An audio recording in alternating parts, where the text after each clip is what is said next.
हम लोग मौसनी आइलैंड से पतिपुनिया फेरी घाट और पतिपुनिया फेरी घाट से बकहाली पहुंच गए।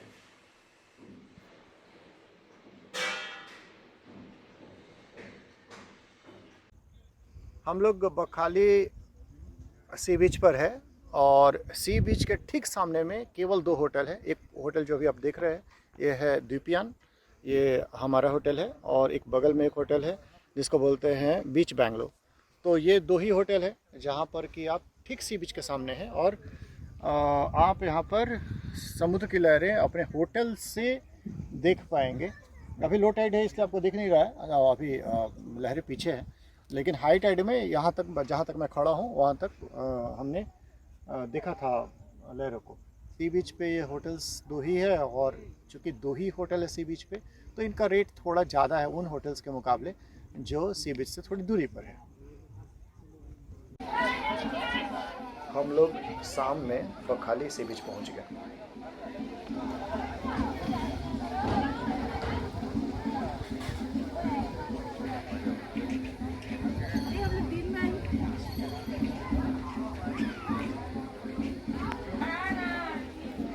यहाँ पर एक छोटा सा मार्केट लगता है। यहाँ आपको डिफरेंट टाइप की ताज़ी मछलियाँ मिलेंगी।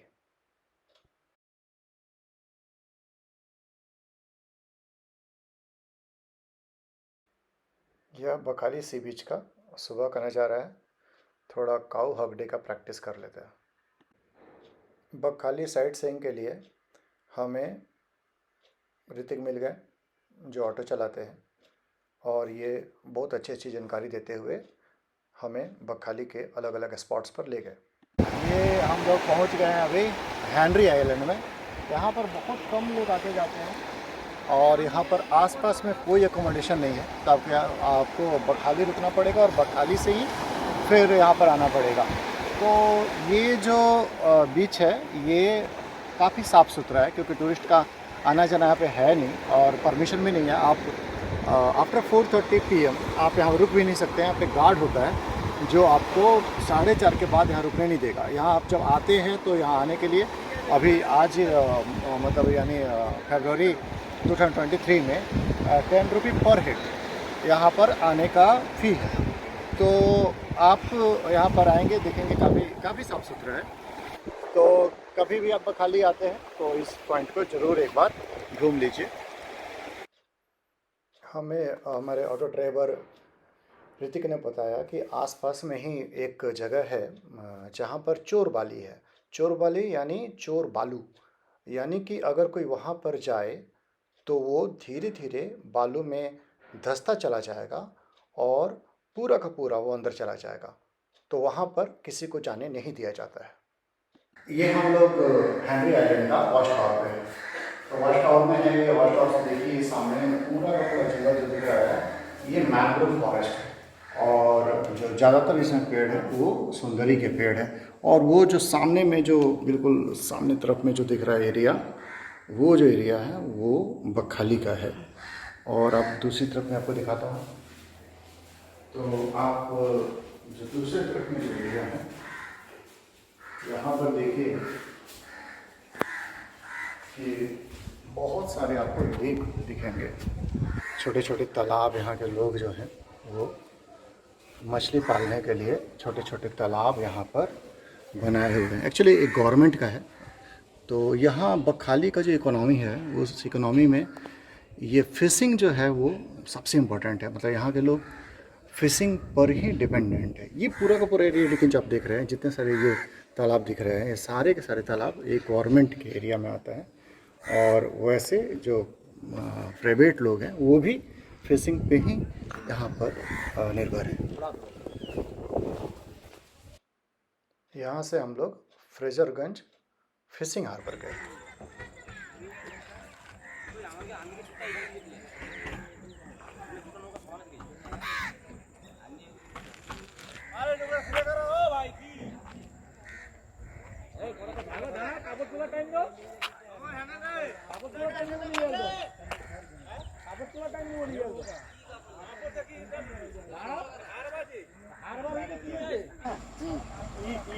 ईद और बाली, हाँ वो ये नाव आता है इधर।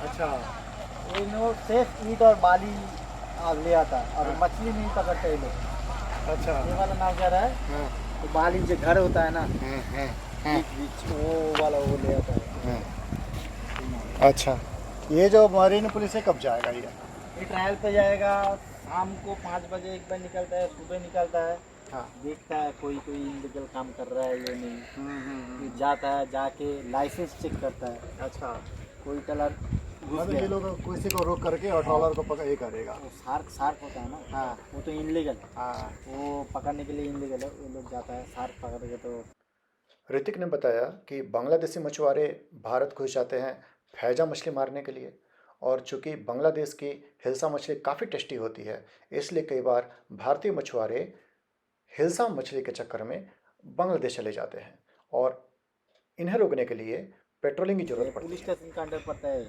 अच्छा अच्छा, ये पुलिस का, ये पुलिस का है, ये कोस्ट गार्ड का नहीं? ना कोस्ट गार्ड का नहीं, ये पुलिस का है। अच्छा कोस्ट गार्ड पकड़ेगा तो पुलिस का अंडर देगा, ओ, ये पकड़ेगा तो ये इसका अंडर है। हाँ, कोस्ट गार्ड अलग है, वो उसका ये नहीं, उसका ओवर कैप है, वो बड़ा बड़ा टायर होता है ना, हाँ, बड़ा बड़ा वो पीछे पंखा लगा था, अच्छा बड़ा बड़ा ओवर कैप, इससे भी बड़ा, इससे भी दो, वो क्या बोलता है वो बीच पे ही उठता है, पानी पे भी नमता है, ये है ना स्पीड बोट है ना वो, ये तो सिल्वर, ये स्पीड बोट है, वो सिल्वर जेट है।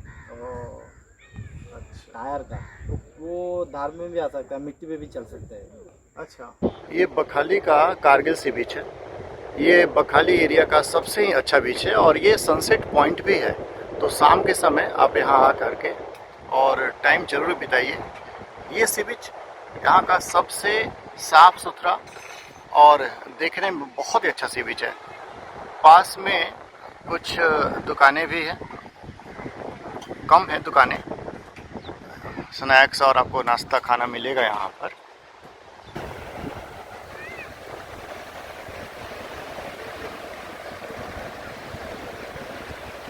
अब बताइए इसके बारे में। हाँ कारगिल में जो सेना रहता है ना, हाँ वो लोग का टाइम लिमिट नहीं रहता। हाँ अभी फाइटिंग करना है तो अभी करेगा, हाँ तभी इसमें जब लेबर काम करता है 4 महीने के लिए, हाँ।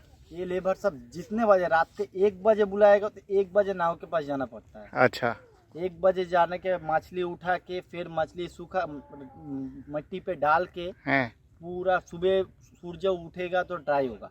हैं 1 बजे 2 बजे 3 बजे टाइम नहीं है, हैं। उसका जब मन करेगा तब मालिक उठा लेगा। अच्छा इसलिए इतना मेहनत करता है 4 महीने के लिए। हैं खाना गया है, हैं। उधर से खींच के ले आएगा। अच्छा वो काम है, हैं। इसलिए इधर का नाम कारगिल बीच है। अच्छा, तो ये कारगिल बीच नाम कब से है इसका? बहुत दिन से, अच्छा बहुत दिन से कारगिल बीच नाम है। अच्छा। मैं छोटे से सुन के आ रहा हूँ ये कारगिल बीच है। ओ अच्छा मैं जब छोटा था तब सुन के आ रहा हूँ। अच्छा, तो ये सनसेट पॉइंट भी है ना? ये सनसेट पॉइंट है। अच्छा, तो बहुत अच्छा लग रहा है देखने में। और ये सामने में लगाया हुआ है जो है ये ड्यू तोड़ने के लिए ना, वेव का। हाँ इधर में हाँ जब सपोर्ट रहने के लिए रखा, हाँ, इसमें आके टूटेगा वो। टूट जाता है। हाँ फिर इधर में कुछ हाँ, उतना ताकत नहीं लगाएगा उधर में।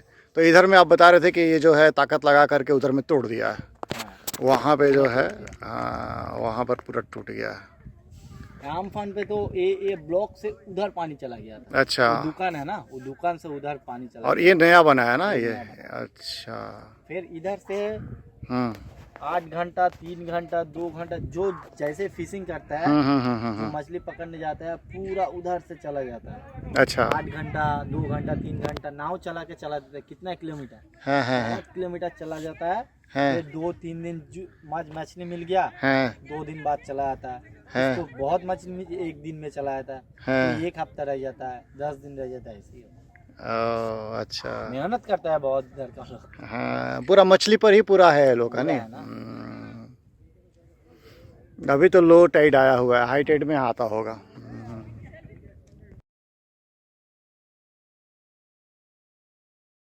आप क्या बता रहे इसका जगह का नाम फ्रेजरगंज क्यों है? इसका इधर का जो राजा है जो था, हाँ, उसका नाम फ्रेजर था। फ्रेजर राजा, ये फ्रेजर साहब था, फ्रेजर the साहब। king। तो ये क्या, ये अंग्रेज था क्या? अंग्रेज। अंग्रेज राजा। फ्रेजर बाबू का ये घर है। ये फ्रेजर का घर है। उसका अभी जो रिलेटिव है हाँ। वो रहता है कलकत्ता में। अच्छा। इधर पे जो गंगा मेला होता है ना, हाँ? गंगा मेला, हाँ। गंगा पूजा होता है, एक मेला हाँ, होता हाँ, है, उसका रिलेटिव, वो मंदिर जो है। मंदिर जो है उसका हाँ। रिलेटिव आता है इधर। अच्छा अच्छा। और ये वाला टरबाइन है, विद्युत सप्लाई वो टरबाइन है, उसमें 3 पंखा होता है, उसमें 3 पंखा होता है ना, 3 पंखा वाला। लेकिन ये टरबाइन जो टूट गया है ना, आप बताओ, अम्फान में टूट गया। टूट के नीचे गिर गया था, एक पंखा टूट के नीचे गिर गया था। फिर क्रेन से उठाया। क्रेन से उठाया, वो ठीक नहीं हुआ, फिर पूरा सेटअप लेके क्रेन से उठाना पड़ता है। और इधर इसके बारे में क्या बता रहा था? इसके बाद ये इंडियन कोस्ट गार्ड का एरिया है। अच्छा। अब ये पांचिल है ना, हाँ। वो इंडियन कोस्ट गार्ड है, हाँ। इसका अंडर में है। इधर ओवर कप रहता है, वो जो ओवर कप आता है इंडियन कोस्ट गार्ड का, हाँ। इधर से उधर रहता है। और इधर में ऑफिस था फ्रेजर बाबू का, ऐसा फ्रेजर बोल। बाबू का ऑफिस था, टूट गया। इसमें एक नारियल पेड़ था बहुत बड़ा, हाँ। वो नारियल पेड़ था, वो नारियल पेड़ भी टूट गया। और ये सब जो है, ये मतलब ये वो जो उनका ऑफिस किला वगैरह होगा वही सब का है ना? हाँ। ये बहुत पहले से टूट गया। बाढ़ में चला आया इधर, वो साइक्लोन हुआ था ना, नदी का बहुत ढेव हुआ, इधर में पूरा पत्थर एक चला आया। टाइम में हमको लगता है कि वो जो होगा, मतलब रहने का जगह वहाँ तक होगा। अब बहुत दूर दूर तक था ना? वो पानी का निशान है ना, हाँ, हाँ। उधर से भी दूर तक था। अच्छा, मतलब पानी इधर आ गया था धीरे धीरे करके। वही जो हम लोग बोलते हैं ना कि पानी पहले इधर क्या था, हाँ। इतना बड़ा बड़ा ढीपी था, अच्छा बाली का, अच्छा। रेत का हाँ ढीपी था, हाँ। वो टूटते नदी अभी वैसे अभी आ गया। अभी समुद्र यहाँ तक आ गया। हाँ। हाँ। पहले बड़ा बड़ा पहाड़ जैसा बाली का स्तूप था, बड़ा अच्छा। बहुत बड़ा हाँ। पहले था।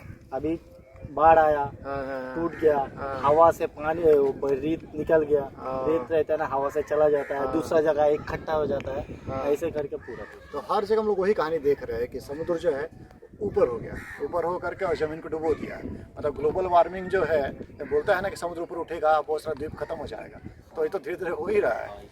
हाँ, ये मतलब सॉइल इरोशन जिसको हम लोग बोलते हैं, वो भी हो रहा है, और मतलब द्वीप छोटा हो रहा है, देखा छोटा हो रहा है। जब बाढ़ आया था, ये इतना ढेव 20 फुट 25 फुट 40 फुट ढेव हुआ। अच्छा। आके ऐसे मारा, ये रोड ना इधर तक था। हाँ। इधर एक खुटी गया ना, इधर तक था। हाँ। टूटते उधर पहुंच रहा है। हम लोग मौसमी में भी देखे ना, तो मौसमी में भी जो आदमी लोग का है ना, जिसका जमीन लेकर के बनाया है, वो बोल रहा है कि हम लोग का तो खेत था, ये सामने समुद्र है, तो वो लोग का भी तो सब खत्म। मतलब इसका मतलब जिसका जमीन यहाँ समुद्र के किनारे है, वो आदमी गारंटी नहीं है, गारंटी नहीं है कि क्या होगा, पता नहीं।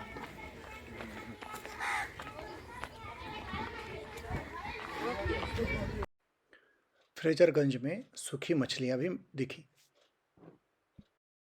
अगला दिन हमारा ट्रेन कलकत्ता से जमशेदपुर के लिए था, तो हम लोग एक प्राइवेट कैब किया। लेकिन जैसे ही कैब हमारे पास आया, वैसे ही पता चला कि ट्रेन कैंसिल हो चुकी है। हमने डिसाइड किया कि हम हावड़ा जाएंगे और वहाँ से कोई और ट्रेन करके और जमशेदपुर चले जाएंगे, लेकिन किसी भी ट्रेन में रिजर्वेशन नहीं मिला। इसके बाद मैंने रेलवे इंक्वायरी में फ़ोन किया ताकि मुझे पता चले कि मेरा रिफ़ंड कब तक आएगा। तो उन्होंने बताया कि आपकी ट्रेन अगर फुली कैंसिल्ड है तो आपका रिफ़ंड ऑटोमेटिक आ जाएगा, और अगर पार्शियली कैंसिल्ड है तो आपको अप्लाई करना पड़ेगा रिफ़ंड के लिए। उन्होंने मुझे मैसेज किया था योर ट्रेन इज कैंसिल्ड, वो मुझे भी मैसेज कर सकते थे your train is fully cancelled और पार्शियली कैंसिल्ड, ताकि मैं इस हैसल से बच जाता। जिसको मैंने फ़ोन किया उसने भी नहीं बताया कि आपकी ट्रेन फुली कैंसिल्ड है या पार्शियली कैंसिल्ड है। उसके लिए एक दूसरा नंबर मुझे दिया गया, और मैंने जब उस नंबर पे फ़ोन किया तो 15 मिनट तक वो ऑटोमेटेड वॉइस मुझे सुनाते रहे कि प्लीज़ वेट। तो मैंने फिर फ़ोन रख दिया। तो ये रेलवे का सिस्टम बहुत ही ख़राब सिस्टम है, जिसमें कि लोगों को काफ़ी परेशानी होती है। फाइनली हमने डिसाइड किया कि हम बस से जाएंगे, तो हम बाबूघाट बस स्टैंड पर गए और वहाँ पर टिकट लेके बस का इंतज़ार करने लगे। पास में हुगली नदी है, और हुगली नदी में काफ़ी सारे बड़े बड़े शिप्स लगे हुए थे, और हमने ये भी देखा कि कई लोग बर्थडे पार्टी के लिए या फिर मैरिज के लिए शिप्स को रिज़र्व भी करते हैं, उसी में शादियाँ भी करते हैं।